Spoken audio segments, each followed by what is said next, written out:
Serial televisi tahun 1985-an berjudul The Equalizer menjadi inspirasi terciptanya The Equalizer dengan format modern yang menceritakan perjalanan seorang mantan marinir dan pensiunan Badan Pertahanan Intelijen Amerika.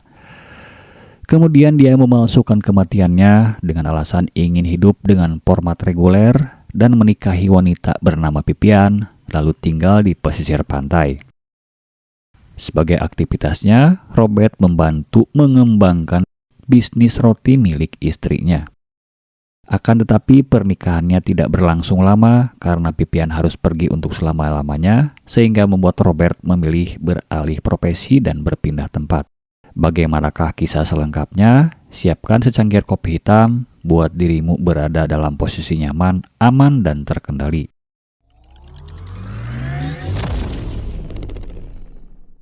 Kisah berlatar di kota Boston. Robert mengisi hari-hari dengan kegiatan yang sangat normal dan biasa.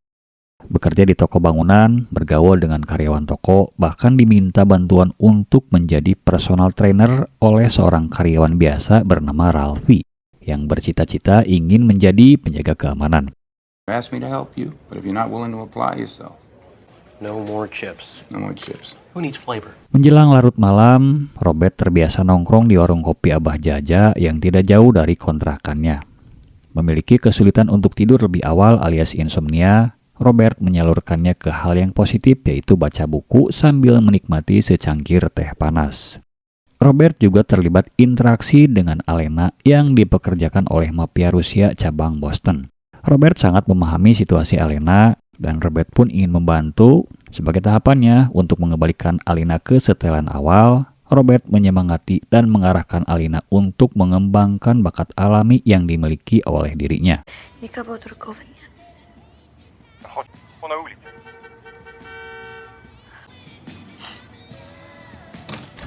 Sampai satu malam, Alena dihubungi orang yang bernama Slavi dan meminta untuk melayani satu konsumen. Meskipun Alena menolak, akan tetapi pelanggan itu sudah menjemput Alena di depan warung kopi Bah Jaja. Hey, don't doubt yourself, son. Doubt kills. Get up. Come on, get up. There you go. Kembali ke rutinitas di luar jam kerja, Robert berperan sebagai personal trainernya Raffi yang hampir putus asa dengan beratnya program latihan fisik militer. Robert terus membakar semangat Raffi agar tidak cemen dalam mewujudkan cita-citanya. Begitu juga dengan Alena yang sangat termotivasi untuk mencoba mengembangkan bakat alaminya. Saat itu Alena meminta Robert untuk menilai suaranya dengan menyerahkan hasil rekaman suaranya. How many of you read, Robert? 91. Sorry, it's 91 books though. Karena terjadi keanehan di wajah Alena dan di saat yang sama ada telepon masuk namun Alena menolaknya, Robert menjadi sedikit kepo maksimal, namun Alena menolak untuk menceritakan kejadian sesungguhnya. Pembicaraan mereka berlanjut menyusuri sepinya jalan raya Boston dan terhenti setelah satu sedan hitam menghadang mereka yang kemudian satu sosok bernama Slapi menjemput paksa Alena. This girl, she's no good. Call this number. I send you another one. Melihat perlakuan yang sangat tidak manusiawi terhadap Alena, Robert sedikit menunjukkan gestur yang tidak nyaman. Namun satu pengawal memberi kode keras untuk tidak gegabah dalam bertindak. Beberapa hari kemudian, Abah Jaja menginformasikan bahwa Alena masuk ICU di RSUD Boston. She's at the ICU at Charlotte. Someone beat her up real good.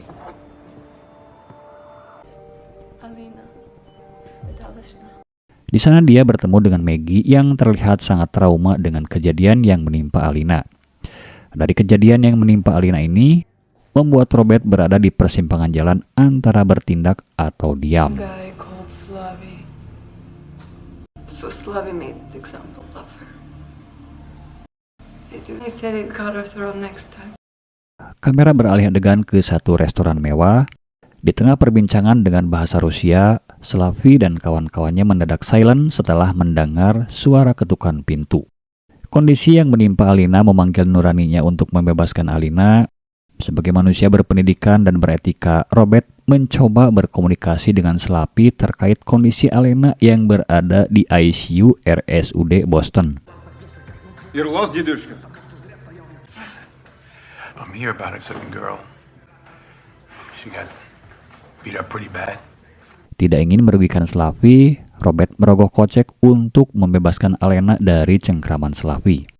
Akan tetapi niat baik tidak selamanya berdampak baik. Permohonan Robert ditolak dengan alasan pelecehan terhadap Slappy. Penolakan itu membuat Robert memutuskan untuk kembali menuju pintu masuk, namun tidak untuk keluar dari ruangan itu. Bahkan Robert mengunci rapat ruangan itu. Forget something? 16 seconds. Melihat Robert dianggap nekat, ketiga pengawal bersiap untuk mengantisipasi kejadian yang tidak diinginkan. Sementara Robert mencoba menganalisa dan merencanakan pergerakan yang sangat singkat, padat, dan jelas.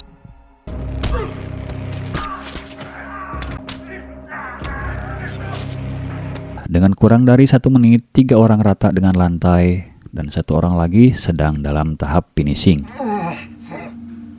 You should have taken the money. Dan satu kesalahan besar yang dibuat oleh Slappy membuat semua orang pengurus bisnis milik oligarki Rusia itu harus rapi malam itu juga. Di keesokan harinya, Robert bekerja seperti biasa. Kabar baiknya, Rafi berhasil menurunkan berat badan dan siap mengikuti seleksi security. I made the weight. Tomorrow I'm gonna ace that test, Mr. McCall. Thanks to you. Beralih ke media pemberitaan, tragedi berdarah di restoran mewah milik pengusaha Rusia menjadi trending topik nomor 1 di kota Boston. Dan karena pihak kepolisian Boston menemukan kebuntuan dalam mengungkap pelaku, maka Vladimir Pushkin selaku pemilik bisnis restoran ini mengirim detektif terbaik di seantero Rusia untuk mengungkap pelaku yang mengeliminasi semua karyawan kepercayaannya. I'm the one Mr. Pushkin calls in when people like you fuck up. I'm not here to say, please. Sosok yang bernama Teddy ini langsung pergi menuju TKP dan mencoba menganalisa dokumen-dokumen yang didapat dari petugas kepolisian lokal. Prankmaster dan kawan-kawan akan mengawal Teddy dalam mengungkap pelaku.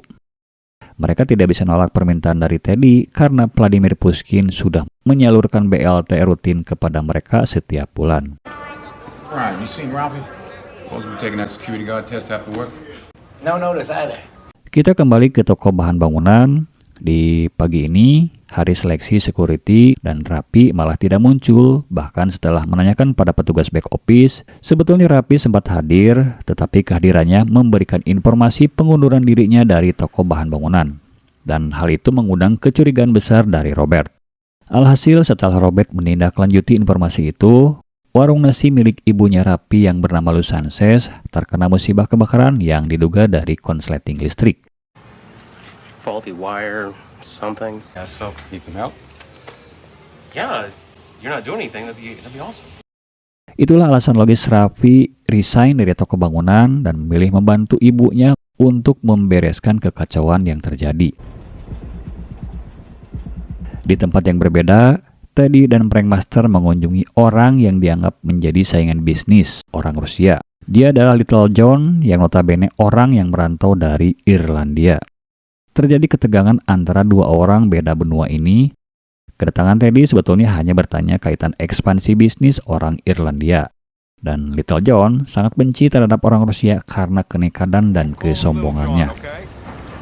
Frank, I work for these fucking Russians. My money not good enough?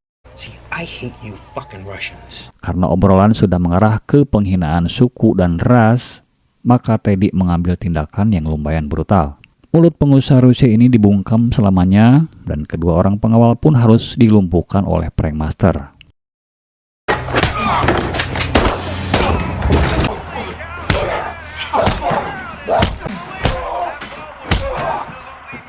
Tahapan berikutnya, Teddy menginterview Maggie, dan di malam itu Maggie tidak menjawab sesuai dengan harapan dari Teddy.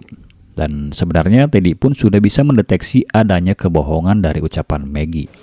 Vámonos. Close. Get up. See, you pay on time, no more problems. We'll see you next week. Sementara di tempat yang berbeda, berada di warung milik Mama Rafi, ada dua orang oknum polisi yang sedang meminta jatah pada warung-warung kecil milik penduduk migran. Saat mereka hendak pergi, dua orang ini dikagetkan dengan kehadiran Robert yang mengancam akan menyebarkan video rekaman kegiatan mereka selama di dalam warung makan. What the fuck do you want, huh? Huh? Those people you took the money from, maybe you should give it back. Tomorrow you'll have returned all the money you extorted from those people.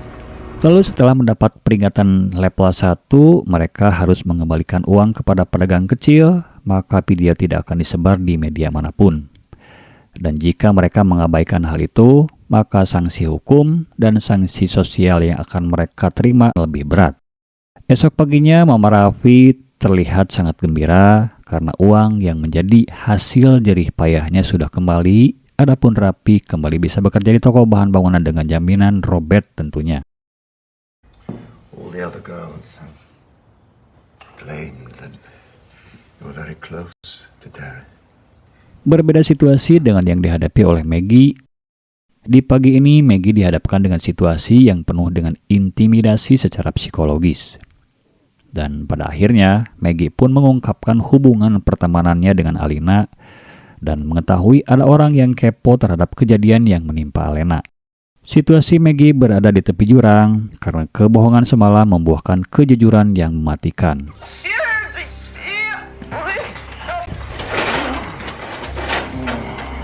Berbeda kondisi dengan Maggie, pencapaian yang penuh dengan perjuangan membuat Raffi lolos menjadi petugas keamanan. Dan itu tidak terlepas dari peranan besar Robert yang selama ini mendorong dan membantu Raffi dalam mewujudkan impiannya.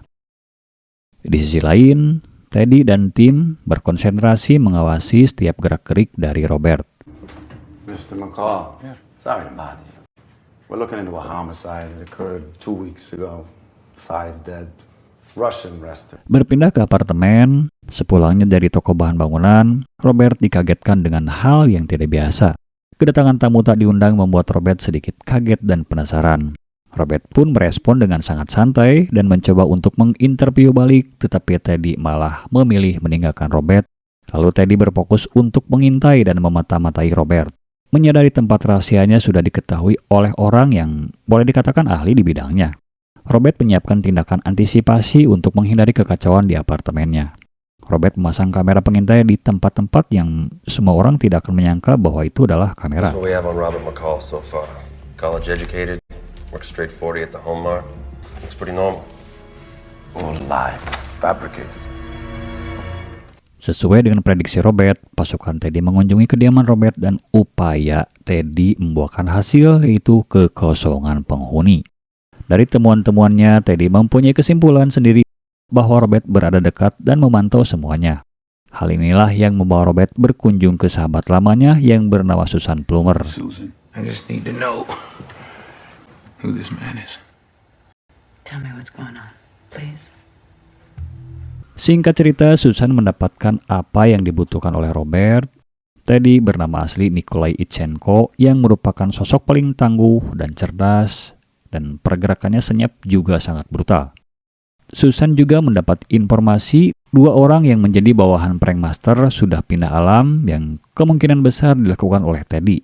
Bahkan prankmaster sudah dianggap hilang dari peredaran karena tidak diketahui nasibnya. Dan berangkat dari informasi tersebut, Robert mencoba menindaklanjuti terkait keberadaan prankmaster. Kegagalan prankmaster dalam meringkus Robert sudah mengantarkan 2 orang rekannya menuju dimensi lain, sehingga memunculkan ketakutan yang berlebihan dan prankmaster memilih untuk mengisolasi diri sampai datanglah suara-suara yang mengundang kecurigaan bagi prank.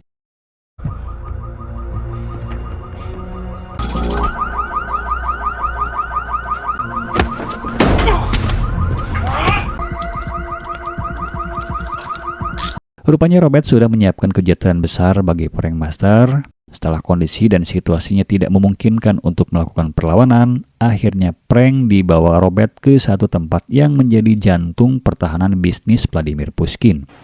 We're here to see Andre. Hey, Andre. Listen, this location been compromised. You gotta get all your shit out of here. You gotta truck it all the fuck out. Robert berpura-pura menjadi utusan baru dari Vladimir Pushkin dengan memaksa pemimpin operasional gudang tempat pencucian uang untuk menutup operasinya karena sudah melanggar peraturan pemerintah Boston. Do the right thing, Frank. Police officer for 22 years. I know you didn't get this far and not have an out.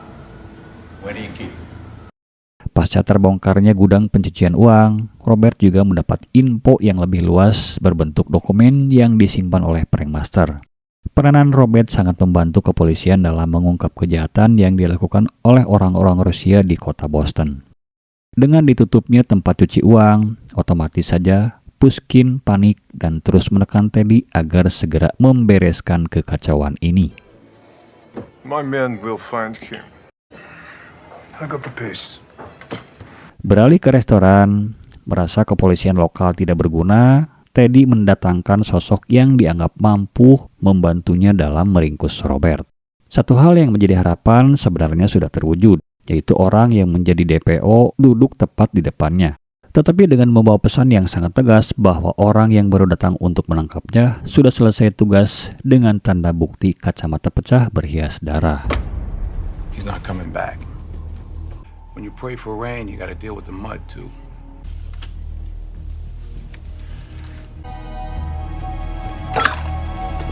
Robert mempertegas jika operasi ini tetap dilanjutkan, maka Robert akan menghancurkan dari ekor sampai ke kepalanya. Percakapan ini menjadi hal yang menegangkan bagi Teddy dan tidak ingin berlama-lama berada di restoran. Robert menyimpan nomor telepon. Kemudian Robert segera menyerahkan data-data terkait operasi gelapnya milik orang Rusia kepada agen Mosley. Lalu informasi berkembang dengan temuan kapal tanker yang menyuplai minyak ke wilayah Boston. Robert memutuskan rantai bisnis milik Vladimir Pushkin.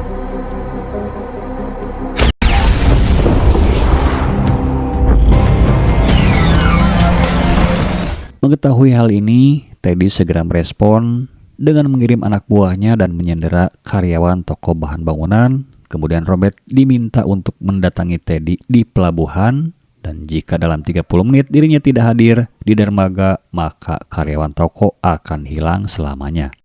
Singkat perjalanan, Robert merapat ke tempat COD-an. Di lain pihak, Teddy sudah menyiapkan satu sniper untuk mengheadshot Robert. Dengan menggunakan kecanggihan teknologi, mereka berhasil melacak keberadaan Robert dan bersiap untuk melenyapkannya. Tetapi setelah bus yang ditumpanginya terlihat kosong, mereka baru menyadari bahwa mereka sudah jauh ketinggalan dalam hal strategi dan taktik berbasis teknologi.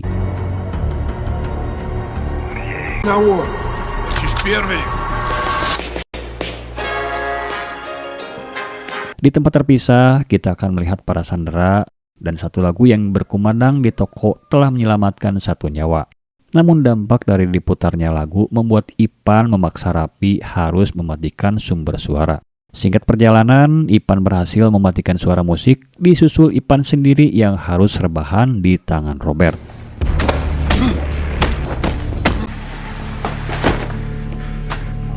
Robert mencoba memancing satu orang lagi di ruang penyanderaan. Mendapat panggilan dari Ipan, Peter segera merespon dan merapat ke sumber panggilan.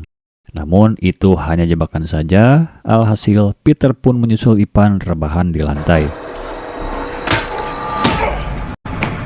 Situasi sementara aman, kemudian Rapi diminta untuk membebaskan sandera. Sementara itu, merasa upayanya sia-sia dalam meringkus Robert, akhirnya Teddy pun mendatangi Robert ke toko bahan bangunan. Kedatangan Teddy dan pasukannya disambut dengan padamnya lampu utama diganti dengan lampu emergensi serta terdengar satu lagu sebagai backsound untuk mengiringi aksi mereka di toko. Yeah? Very clever, Mr. McCall. I decided to come and see you. Yeah? I'll be waiting for you. Robert menyiapkan jebakan-jebakan dadakan dan berhasil mengeliminasi mereka satu persatu.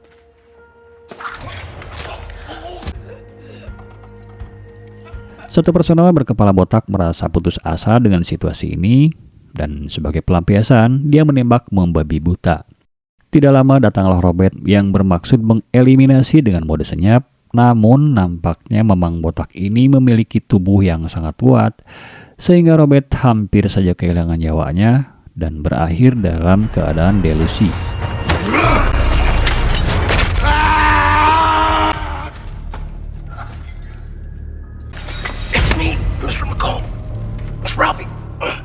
Alhasil nasib baik masih berpihak padanya Dan Rapi datang segera menolong Robert, namun dalam langkahnya Rapi terkena terjangan timah panas.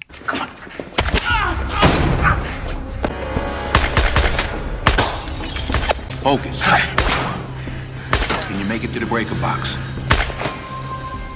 Situasi itu memaksa harus tetap berjuang dan fokus demi keselamatan dirinya. Rapi diminta ke tempat yang dianggap aman dan Robert akan membereskan para pengacau ini.